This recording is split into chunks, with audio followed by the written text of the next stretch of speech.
শাশুড়িমা আমার ছেলেদের দেখার জন্য বাবার বাড়িতে আসবেন, তাই শাশুড়ি মায়ের পছন্দের সব খাবারগুলো আমি আজ নিজের হাতে রান্না করব।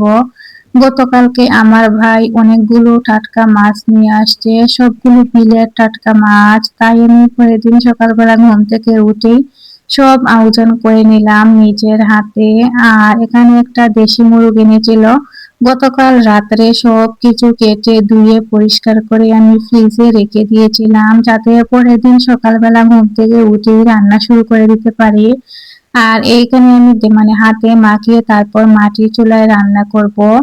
আমার শাশুড়ি মা কিরকম খেতে পছন্দ করেন আমি ভালো করে জানি। উনি অনেক বেশি ঝাল ঝাল করে খেতে পছন্দ করেন দেশি মুরগির ঝোল। আর আমি দেশি মুরগির ঝোলটা ওনার জন্য ঝাল করেই রান্না করব। আর এইদিকে জায়ান তো ওর দাদুর জন্য অপেক্ষা করতেছে, ওর দাদু কখন আসবে।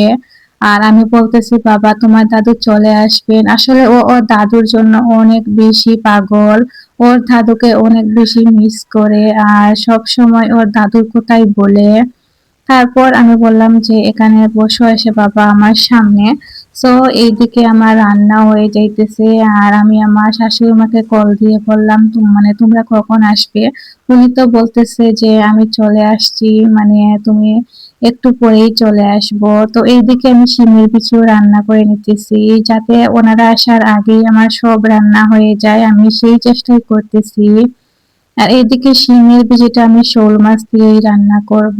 আসলে সব পছন্দের খাবারগুলো একসাথেই আমি রান্না করতেছি। আর এইদিকে কাংলা মাছ রান্না করব। কাংলা মাছ দিয়ে আলু আমার শাশুড়ি মা অনেক পছন্দ করেন। আমি একটু ঝাল দিয়েই রান্না করি, কারণ উনি অনেক বেশি পছন্দ করেন ঝাল ঝাল খাবারগুলো। এইদিকে আমি দেখেন এখন রান্না করব হচ্ছে কি আলু দিয়ে কাংলা মাছ। আলু দিয়ে কাংলা মাছ অনেক বেশি ভালো লাগে আমার নিজের কাছেও।